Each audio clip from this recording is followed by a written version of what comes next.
નમસ્કાર મિત્રો, સ્વાગત છે તમારું મારી YouTube channel Mehul Mavani education and culture. મિત્રો, આજે આપણે આ વિડિયોમાં જોશું ધોરણ 6 વિષય છે સંસ્કૃત ફર્સ્ટ સેમિસ્ટર એટલે કે પ્રથમ સત્રનો એકમ 5 છે હસ્તી હસ્તી હસ્તી, જેમાં હાથીના અંગો વિશે સુંદર વર્ણન કરવામાં આવ્યું છે. આ એકમની સ્વાધ્યાયન પોથીના પ્રશ્નોના ઉત્તરોની ચર્ચા મિત્રો આપણે આ વિડિયોમાં કરીશું. તો મિત્રો, આપણને જે પ્રશ્ન પહેલો આપ્યો છે તે આ પ્રમાણે આપ્યો છે: આપેલા શબ્દોનું સુંદર અક્ષરે અનુલેખન કરો.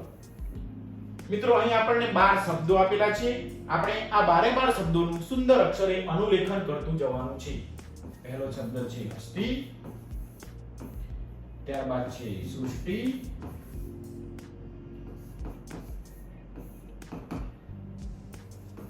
સદસી, સ્તંભ,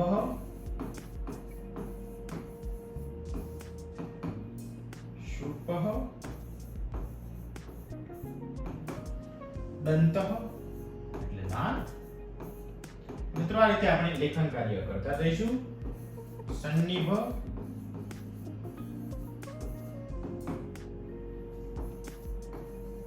ઉન્નતઃ,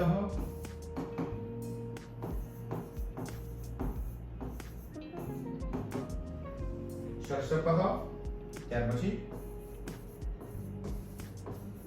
અંકુશ,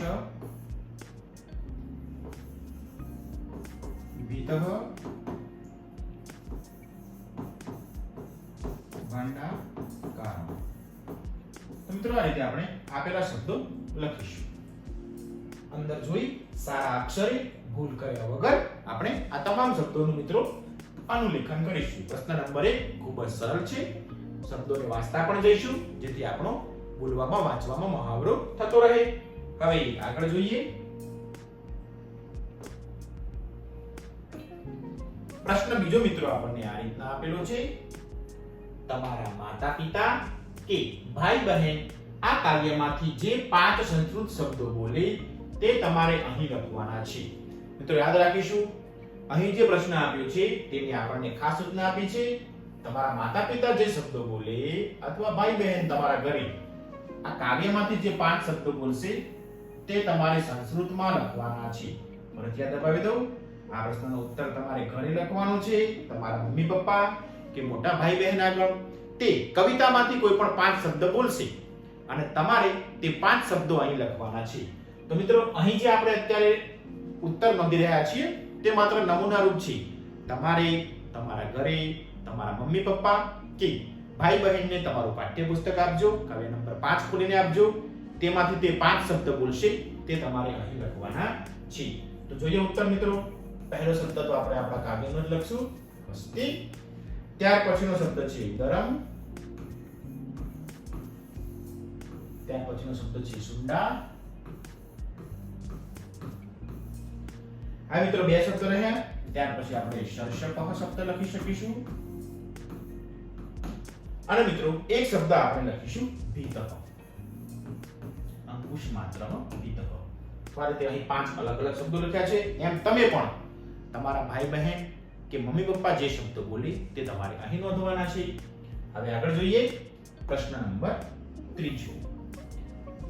હાથીના અંગોના નામ સંસ્કૃતમાં લખવાના છે. મિત્રો, અહીં હાથીના 8 અંગોના નામ આપણે સંસ્કૃતમાં લખવાના છે. તો પહેલો શબ્દ હાથીનું સૌથી શ્રેષ્ઠ અંગ એટલે એની સૂંઢ સંસ્કૃતમાં કહીશું સુંડાહ. ત્યાર પછી તેનું પેટ સૌથી મોટું હોય ગરમ, આ રીતે લખતા જઈશું. ત્યારબાદ તેના પગ પાદઃ, તેની પૂંછડી ઉચ્ચમ. આ રીતે મિત્રો આપણે હાથીના જે અંગો છે આપણે કવિતામાં વર્ણન જોયું તેમાં મોટા ભાગના હાથીના અંગોનું જ વર્ણન કરેલું છે તે આપણે અહીં નોંધતા જઈશું. ત્યારબાદ આગળ હાથીના કાન કર્ણઃ, ત્યારબાદ તેની આંખો નેત્રમ, ત્યારબાદ તેના દાંત દંતાઃ, આપણે બહુવચનમાં લખીશું હાથી દાંતોને. અને ત્યારબાદ છેલ્લો શબ્દ છે ગાત્ર. તો મિત્રો, આ રીતે આપણે હાથીના તમામ અંગોના નામ આ રીતે નોંધતા જઈશું, લખતા જઈશું. જે આપણે કવિતામાં વર્ણન કર્યું છે તે પ્રમાણે આપણે ઉત્તરો આ રીતે આપણે નોંધતા જઈશું. હવે આગળ જોઈએ નવો પ્રશ્ન. મિત્રો ત્યારબાદ આપણને પ્રશ્ન નંબર આપ્યો છે આગળનો પ્રશ્ન નંબર 4, જેની આપણને સૂચના આપેલી છે આપેલા પ્રાણીઓના નામ તમારે સંસ્કૃતમાં લખવાના છે. આપેલા પ્રાણીઓના નામ સંસ્કૃતમાં લખો. મિત્રો લખતા જઈએ. પહેલો શબ્દ છે કૂતરો, જેને આપણે સંસ્કૃતમાં કહીશું શ્વાનઃ.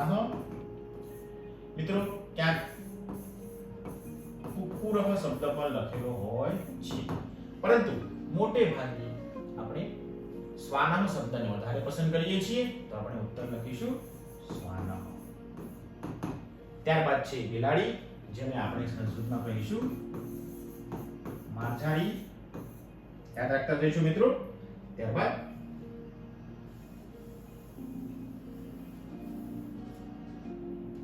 પ્રશ્ન 4 ને મિત્રો આપણને સૂચના આપેલી છે આપેલા પ્રાણીઓને સંસ્કૃતમાં નામ લખો. આપેલા પ્રાણીઓના નામ તમારે સંસ્કૃતમાં લખવાના છે. તો મિત્રો પહેલો શબ્દ છે કૂતરો, જેને આપણે સંસ્કૃતમાં કહીશું શ્વાનઃ. ત્યારબાદ આગળ બિલાડી શબ્દ છે, જેને આપણે સંસ્કૃતમાં કહીશું માર્જારી. ત્યારબાદ છે ઉંદર, જેને આપણે સંસ્કૃતમાં કહીશું મૂષકઃ. ત્યારબાદ આગળ ગાય, જેને આપણે સંસ્કૃતમાં કહીશું ધેનુ. હવે ઘોડો છે, તો ઘોડાને આપણે સંસ્કૃતમાં કહીશું અશ્વઃ. ત્યાર પછી છે ગધેડો, જેને આપણે સંસ્કૃતમાં કહીશું ગંધર્વઃ. ત્યાર પછી છે ઊંટ, જેને આપણે સંસ્કૃતમાં કહીશું ઉષ્ટ્રઃ. ત્યાર પછી છે બકરી, જેને આપણે સંસ્કૃતમાં કહીશું અજ્ઞા.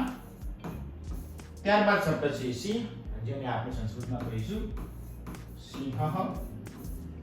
શબ્દ છે. અને છેલ્લે છે વાંદરો, જેને આપણે સંસ્કૃતમાં કહીશું વાનરઃ.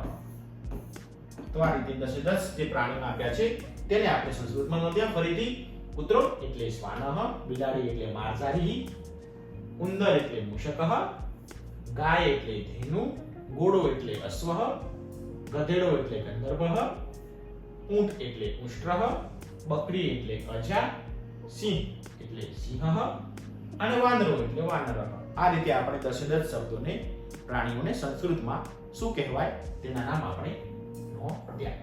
તો આ રીતે તમે પણ જાતે પ્રયત્ન કરીને તમારા શિક્ષકની મદદથી ધોરણ 7 અને ધોરણ 8 ના સંસ્કૃતમાં મિત્રો આ તમામ પ્રાણીઓના નામ આપેલા છે, તો તે પાઠ્યપુસ્તકોનો અભ્યાસ કરીને તમે આ પ્રશ્નોના ઉત્તરો નોંધી શકો છો. હવે આગળ જોઈએ મિત્રો. પ્રશ્ન નંબર 5 અહીં આપેલો છે, જેની આપણને સૂચના આ પ્રમાણે આપેલી છે. નીચે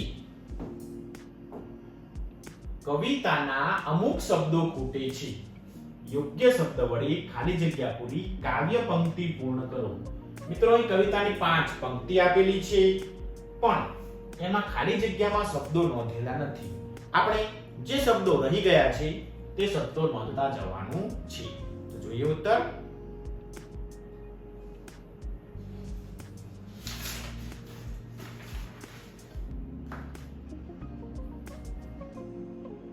તો મિત્રો પહેલો શબ્દ છે કદલી સદસી. તો મિત્રો કાવ્યનો તમે જો બરોબર અભ્યાસ કર્યો હશે તો આપેલા પ્રશ્નોના ઉત્તરો તમે વ્યવસ્થિત લખી શકશો. જોતા જઈએ ઉત્તરો. કદલી સદસી, મિત્રો આપણને ખ્યાલ જ છે કદલી સદસી સુંડા. સુરપાકારો, તો મિત્રો સુપડા જેવા શું છે તો હાથીના કર્ણો. ખાલી જગ્યા ભાંડાકારમ, તો મિત્રો ઉત્તર લખશું ઉદરમ. ઉદરમ ભાંડાકારમ. અલ્પમ તુચ્છમ, તો મિત્રો ઉત્તર લખશું પુચ્છમ, કેમ કે તેની પૂંછડી તેની સૂંઢ કરતા નાની છે. દિવ્યા ખાલી જગ્યા સૃષ્ટિ, મિત્રો ઉત્તર લખશું દિવ્યા દૈવી સૃષ્ટિ. આ રીતે પ્રશ્નનો જવાબ લખીશું. ફરીથી કદલી સદસી શુંડા, સુરપાકારો કર્ણો, ઉદરમ ભાંડાકારમ, ચોથું અલ્પમ તુચ્છમ પુચ્છમ, પાંચમું દિવ્યા દૈવી સૃષ્ટિ. તો આ રીતે પ્રશ્નોના ઉત્તરો આપણે લખતા જઈશું. હવે છઠ્ઠો પ્રશ્ન આપણને આપેલો છે. તમને આવડતા હોય તેવા કોઈ પણ 5 પક્ષીઓના નામ આપણે સંસ્કૃતમાં લખવાના છે. ફરીથી યાદ અપાવી દઉં. પક્ષીઓના નામ તો લખવાના છે, પરંતુ તે સંસ્કૃત ભાષામાં લખવાના છે. જોઈએ ઉત્તર.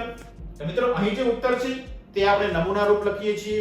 તમને આવડતા હોય, તમને યોગ્ય લાગતા હોય તેવા કોઈ પણ 5 પ્રાણીઓના નામ લખજો. તો જોતા જઈએ ઉત્તર. તો મિત્રો પહેલો ઉત્તર લખીશું આપણે પોપટભાઈથી જ, એટલે શુકઃ. મિત્રો ત્યારબાદ કાગડાને સંસ્કૃતમાં કહીશું કાકઃ, મોરને સંસ્કૃતમાં કહીશું મયુરઃ, બગલાને મિત્રો સંસ્કૃતમાં કહીશું બકઃ, અને છેલ્લે એક શબ્દ મૂકું છું કૌશિકઃ. તમારે આ કૌશિકઃ શબ્દનો અર્થ ગુજરાતીમાં શું થાય તે મને જણાવવાનું છે. ફરીથી શુકઃ, કાકઃ, મયુરઃ, બકઃ અને કૌશિકઃ. તો આ રીતે આપણે 5 પક્ષીઓના નામ સંસ્કૃત ભાષામાં લખ્યા. ઘણા બધા પક્ષીઓ છે. આપણે ગુજરાતીમાં જે પક્ષીઓના નામ છે તે તમામ નામ સંસ્કૃતમાં પણ છે. આપણે મહાવરો કરીને અથવા ધોરણ 7 અને 8 ના સંસ્કૃતના પાઠ્યપુસ્તકોનો અભ્યાસ કરીને તમે આ પ્રશ્નનો ઉત્તર લખી શકશો. હવે આગળ જોઈએ મિત્રો આગળનો આપણો છેલ્લો પ્રશ્ન આ પ્રમાણે આપ્યો છે. પ્રશ્ન નંબર 7, જેને આપણને સૂચના આપી છે અહીં તમને મનગમતા પ્રાણીનું ચિત્ર દોરી તેના વિવિધ અંગોના નામ સંસ્કૃતમાં લખો. મિત્રો જેમ આપણે એકમમાં હાથીનું ચિત્ર જોયું હતું અને હાથીના ચિત્રના આધારે તેના અંગોના નામ લખવાના હતા, તેવી જ રીતે અહીં આપણે તમને ગમતું હોય તેવું કોઈ પણ એક ચિત્ર દોરજો અને તે ચિત્રના તે પ્રાણીના અંગોના નામ આપણે અહીં લખવાના છે. જેમ હાથીનું ચિત્ર હતું તેમ કોઈ અન્ય પ્રાણીનું ચિત્ર દોરી આપણે તે પ્રાણીના અંગોના નામ લખીશું. તો મિત્રો આ જે ચિત્ર દોરવાનું કામ છે એ તમારી ઉપર દોરું છું. છોડું છું તમને મનગમતું ચિત્ર દોરશું. આગળ વધીએ. હવે આટલું જાણો, હાથીના અન્ય સંસ્કૃત નામ પણ છે. આપણે ખાલી અહીં અસ્તિ એક નામ જોયું હતું. બીજા કયા કયા નામ છે? તો ગજઃ, મહાકાયઃ, લંબકર્ણઃ, કરિણી, સુંડાલઃ, શૂર્પકર્ણઃ, મતંગઃ અને દંતિનઃ. આટલા નામો મિત્રો સંસ્કૃતમાં છે, હાથીને કહેવામાં આવે છે. જે આપણને અહીં જાણવા જેવું કરીને અલગ ટોપિકથી આવેલો છે. તો મિત્રો આ રીતે આપણે જે આપણો એકમ છે હસ્તી હસ્તી હસ્તી તેના સ્વાધ્યાય પોથીના પ્રશ્ન નંબર 1 થી 7 અહીં મિત્રો વિગતે વ્યવસ્થિત જોયા. આશા રાખું છું કે તમને તમામ પ્રશ્નો વ્યવસ્થિત સમજાઈ ગયા હશે અને મિત્રો તમને આ વિડિયો ગમ્યો હશે. જો મિત્રો તમને આ વિડિયો ગમ્યો હોય તો પ્લીઝ મિત્રો વિડિયોને શેર, લાઈક અને સબસ્ક્રાઇબ કરવાનું ચૂકશો નહીં. સબસ્ક્રાઇબ કરવાથી જ્યારે પણ હું નવા વિડિયો લઈને આવીશ તો તમારા સુધી ઝડપથી પહોંચી શકીશ. અને ખાસ અમારી આ બંને ચેનલો સબસ્ક્રાઇબ કરવાનું ચૂકશો નહીં. અરવલ્લી એજ્યુકેશન અને મેહુલ માવાણી. તમારો ખૂબ ખૂબ આભાર.